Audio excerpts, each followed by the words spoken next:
Thanks for joining me here at Joshua Be Fit. You're here for another episode of Coach Talk, and we're going to speak about today the 5 limiting factors that are holding you back during your fitness journey.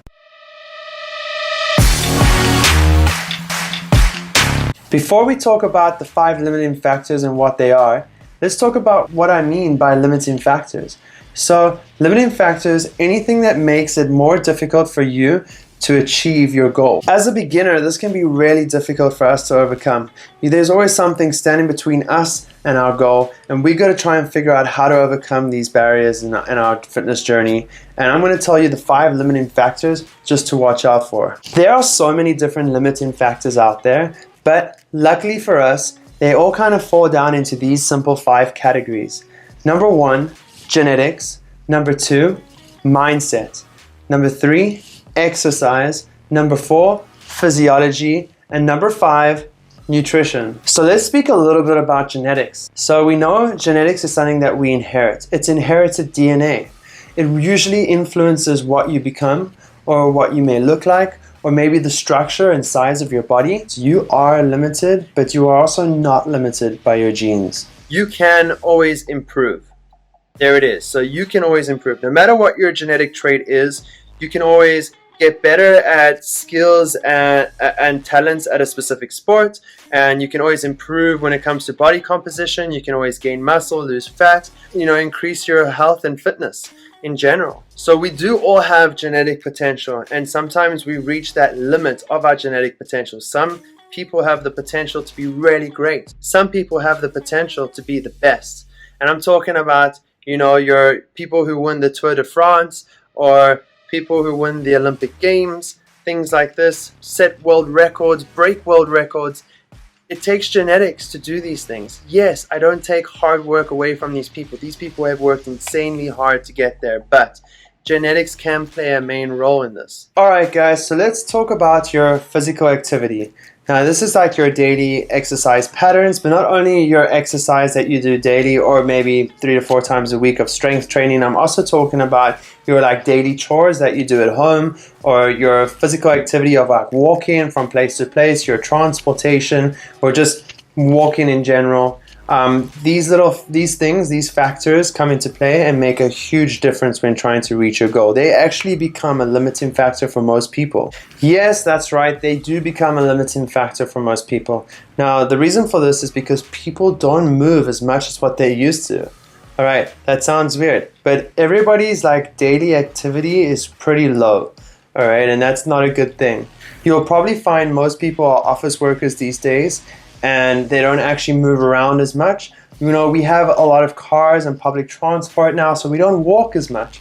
These are factors that come into play, and these stop you from burning calories throughout the day. So when you have a very low activity level, or you have very low exercise patterns, the problem is that you start to have a problem with your metabolism.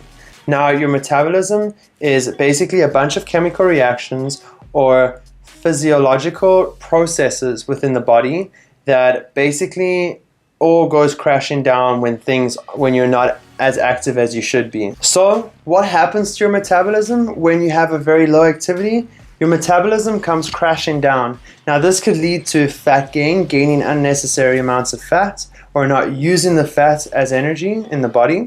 This could also mean that you might not gain muscle, but you could also be losing muscle at the same time. So this is a big major problem and a big factor for us. Another thing is that you are at higher risk at lifestyle related diseases. So let's talk a little about a study that was done. Group A being a group of people that walked under 5,000 steps per day, and Group B being a group of people that walked between 7,000 and 9,000 steps per day. The results were awesome between the two groups. What they found was that the people who walked under 5,000 steps per day were in a metabolic decline, meaning things weren't functioning properly within the body. Now, obviously, the people in Group B did a lot better when they were reaching their target steps per day or being very active throughout the day. They found that they had a better metabolism, a lot more energy, and were at lower risk to these lifestyle-related diseases. Now, guys, let's think about what happens when you combine the two. High activity with high intensity training. You combine these two together and boom, you've got the magic, all right? The magic happens. When I started to walk to gym and train and walk back home, I started to find myself getting leaner and building more muscle, and I couldn't understand why this was. And at the end of the day, why it was because I actually had a higher physical activity and more physical movement, which was increasing my metabolism, which led to more muscle growth, burn more fat, and to be more energetic and feel a lot healthier. Overweight, unhealthy people usually don't move enough. So if you're feeling like you're trying to lose weight but struggling, or if you're trying to build muscle but struggling, try and increase your daily activity. Let's talk a little bit about physiology within the body. Imbalances impede results within the body. There's a huge importance here when it comes to your program and losing weight and gaining muscle, and many of us actually fall into this during our journey, throughout the fitness journey that we all set on.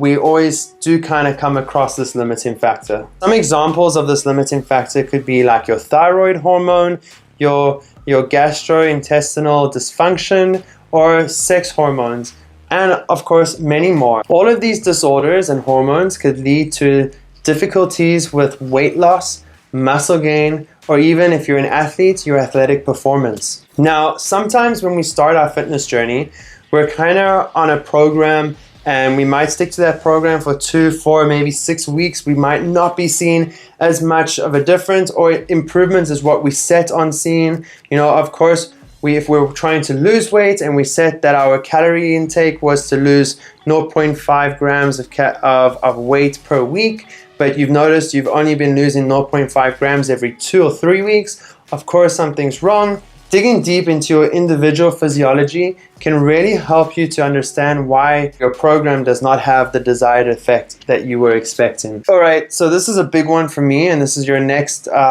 limiting factor, which is your mindset. Now, you can have all the knowledge you need or all the knowledge you have, but that doesn't mean squat until you actually decide what your mindset is going to be on. Now, I'm not talking about being all sunshine and rainbows and unicorns, but just having either a positive mindset to your goals or to attaining the goals that you have set. If you have good habits and you have actually and you repeat them daily and consistently, you'll probably have a more positive outlook when obtaining your goals. Now, this positive mindset can be an outlook on yourself, or it can be an outlook on your goals.